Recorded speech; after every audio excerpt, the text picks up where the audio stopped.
साधा सोपा पण खमंग असा नाश्ता बनवायचा आहे ना. चला तर मग मंडळी, आज आपण एक नवीन असं खमंग नाश्ता इथे बनवणार आहोत. नमस्कार मंडळी, आर.के. 5 स्टार किचनमध्ये आपले पुन्हा एकदा अगदी मनापासून स्वागत.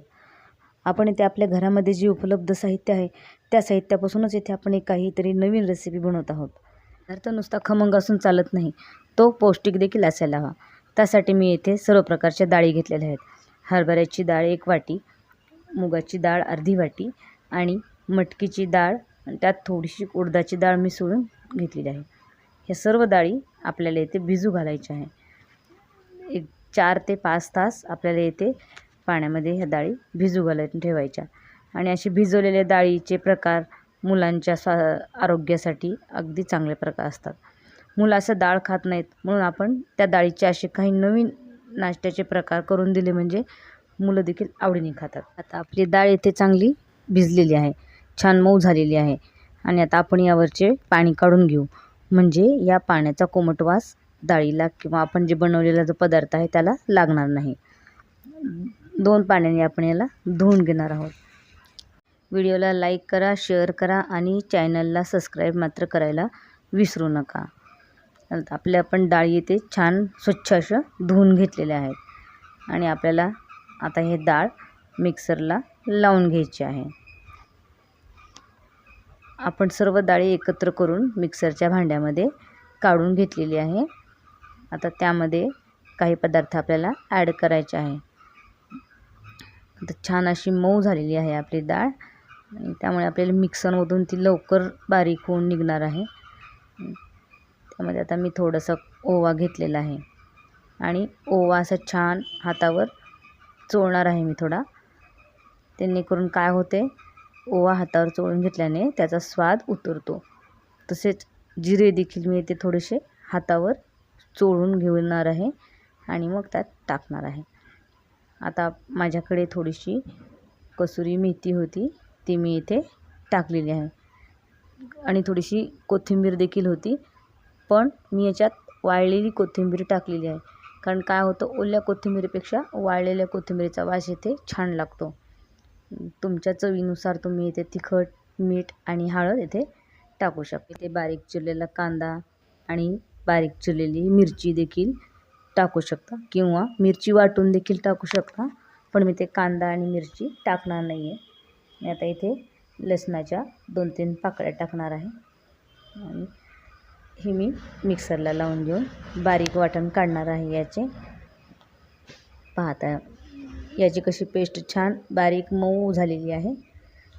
जेणेकरून आपल्याला ह्या ज्या वड्या करायच्या आहेत त्या करण्यासाठी अगदी सोप्या होतील. आपल्याला या वड्यांसाठी तेल देखील जास्त लागणार नाही आहे, आणि त्यामुळे हा पदार्थ आपला अगदी पौष्टिक होणार आहे. आणि तुम्ही या एखाद्या टोमॅटोच्या चटणीसोबत किंवा सॉस सोबत खाऊ शकता. नुसत्या जरी खाल्ल्या तरी त्या स्वादिष्ट लागतात. आता आपल्याला हे हाताला चिटकत देखील नाही आहे, आणि छान सर्व पदार्थ मिक्स झालेले आहेत. आपण यामध्ये सर्व पदार्थ आधीच टाकून घेतलेले आहेत, त्यामुळे आपल्याला ते इथे काहीही टाकायची आवश्यकता नाही. आता आपल्याला इथे छान वाफून घ्यायच्या आहेत वड्या. त्यामुळे मी एक कढई ठेवलेली आहे, गरम पाणी ठेवलेलं आहे त्यात, आणि मी इथे चाळणीला थोडंसं तेल लावून घेतलेलं आहे. तेल लावण्यासाठी पण ही सोपी आयडिया तुम्ही बघितलीच असेल. हे कांद्यांनी मी इथे तेल लावलेलं आहे, जेणेकरून ते सर्वीकडे पसरले जाते. आता इथे मी बारीक चिरलेला कांदा देखील थोडासा टाकलेला आहे. आता आपण याच्या छान अशा वड्या बनवून घेणार आहोत, आणि ह्या वड्या छान वाफेवर आपल्याला वाफून घ्यायच्या आहेत. वाफून घेतल्या म्हणजे अगदी मऊ होतात ह्या, आणि खमंग पण लागतात, आणि आपल्याला तेल देखील जास्त लागत नाही. वड्या करून झालेल्या आहेत. तर आपण त्यावर एक 2 ते 3 मिनिटांसाठी ताट झाकून ठेवणार आहोत, म्हणजे त्या छान वाफून निघतात आणि लवकर देखील होतात, आणि आपला गॅस देखील वाचतो. बघा आता किती छान अशा वड्या वाफलेल्या आहेत. आणि आपल्याला ते चेक करण्यासाठी आपण एखादा चमचा किंवा उलथणं घेऊन त्या उलथून पाहूया. बघा आता उलथून दुसरी बाजू देखील त्याची थोडी वाफून घेतली आपण इथे. आता मी इकडे एका पॅनवर थोडेसे तीळ टाकलेले आहे आणि त्यापूर्वी मी थोडंसं तेल इथे पसरून घेतलेलं आहे आणि ह्या वाफलेल्या वड्याच आपल्याला त्यावर टाकून घ्यायच्या आहेत आणि त्या छान अशा खमंग अशा भाजून घ्यायच्या आहेत. आपल्याला इथे फ्राय केल्या तरी चालतील. मी इथे शॅलो फ्रायच करणार आहे जेणेकरून त्या आपल्याला पौष्टिक राहतील. पाहता इथे वड्या किती खमंग दिसत आहेत आणि चवीला तर अप्रतिम लागतात. तीळ टाकल्याने त्याची चव देखील छान लागते, दिसायला देखील खूपच छान दिसत आहेत.